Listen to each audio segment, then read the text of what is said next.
Wyatt. And we would like to say hello to all of our friends in Australia also. We're on the high seas, and we're on a beautiful ship, the MSC Opera. And we're taking what they call the long jaunt from Mexico to Costa Rica and on to the Panama Canal. I kind of think of Walter Winchell when he'd say, "Good evening, Mr. and Mrs. North America and all the ships at sea." We got a lot of ships at sea, and a beautiful night, you go out on the deck and you look and you can see them off in the distance.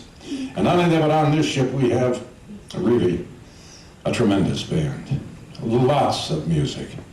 It just so happens that when you come into the beautiful Caruso Lounge, you will see sitting in front of you a 15-piece band and a superb vocalist. Ladies and gentlemen, the Tommy Dorsey Orchestra, as directed by Buddy Morrow. He's right here. Can we bring him out with a round of applause?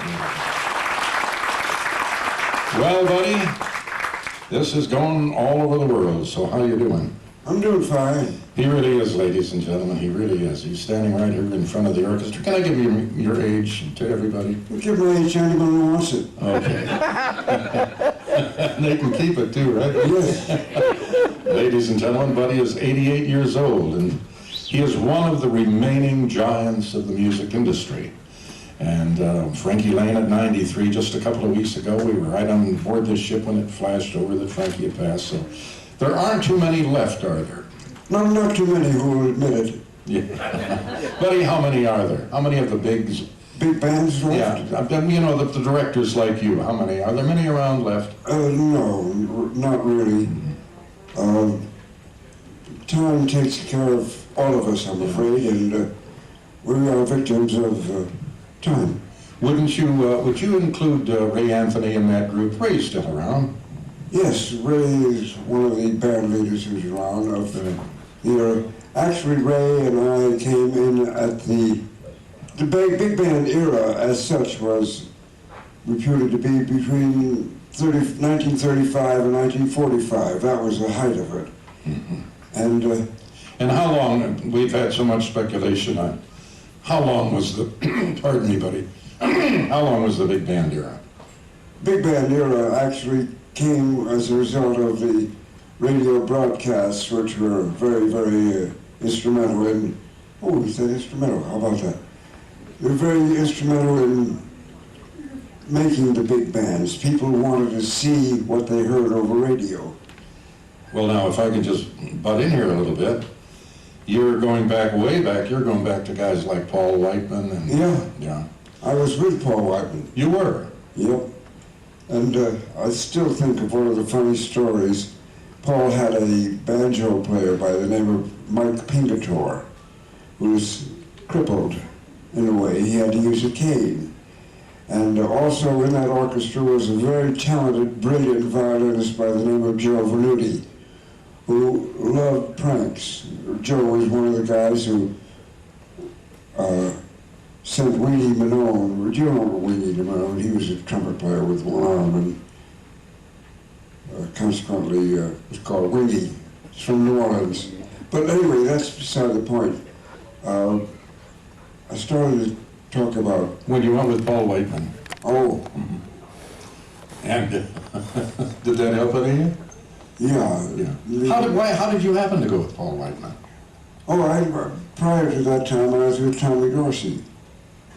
Now, say that again. Prior to Paul Whiteman? I was with Tommy Dorsey. Oh. Back in 1938. Now, that I didn't know. Yeah, we recorded Boogie Woogie at that time. Big song, big song. Still, to this day, we get lots of requests for it. And prior to being with Paul Whiteman, I was with Eddie Duchin. Great piano player.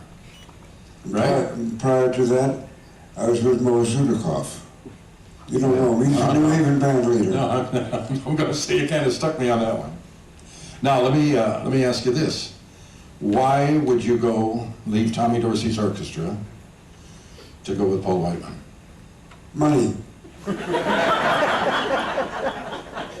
Pretty hard to beat that, but you know something, I was looking at some of those pay schedules there, and let me tell you something. There was some real money being made back then. Yeah, well, Paul Whiteman was never one to stint when it came to money. He knew he had great talent, he knew how to use it, and he exploited it to the hilt. He was not afraid to pay what you needed. As a matter of fact, when I worked with Whiteman, I had to deal with him for a certain amount when we were in New York, and then a certain amount when we were on the road, which was considerably higher. Well, buddy, just 1 second there. Now, you mentioned the amount, and I know that everybody driving along in a car, listening in their home, it's probably 11 o'clock at night. How much money? What kind of money are we talking now? Well, the biggest salary I know Paul Whiteman paid was around $175, and I was determined to get that. That was a lot of money back then. Oh, yeah. And the deal I had was $125 when we were in New York, off the road, so to speak, and when we went on the road, it was supposed to be $175. Well, we were on the road each weekend. We doing the Chesterfield program at the time on Wednesday nights. Smoke dreams while smoke dreams make a Chesterfield. Remember that? All right. Yes, I don't. You don't? But in any case, the deal was I was to get 125 in town. Well, finally we were in town, and I got a check for 125 less taxes. And I went up to Paul and said, it's wrong. He said, what do you mean it's wrong? I said, well, sir, I'm from New Haven, but I live in New York now. And no matter where I go in the world, I'm out of town. I got my money. What'd you do, buddy? Oh, he gave me the money. He gave it to you. Oh, yeah. He didn't grin, but he gave me the money. Well, ladies and gentlemen, we're interviewing here aboard the beautiful MSC Opera in the Caruso Lounge, the Tommy Dorsey Orchestra director, Buddy Morrow, who has directed the band far longer than Tommy Dorsey ever did. And I've got a question I'm going to ask you when we come back. You kind of threw me there that you went from the Tommy Dorsey Orchestra to the Paul Whiteman Band. And when we get back, I'm going to ask you that right away. But in the meantime, we're going to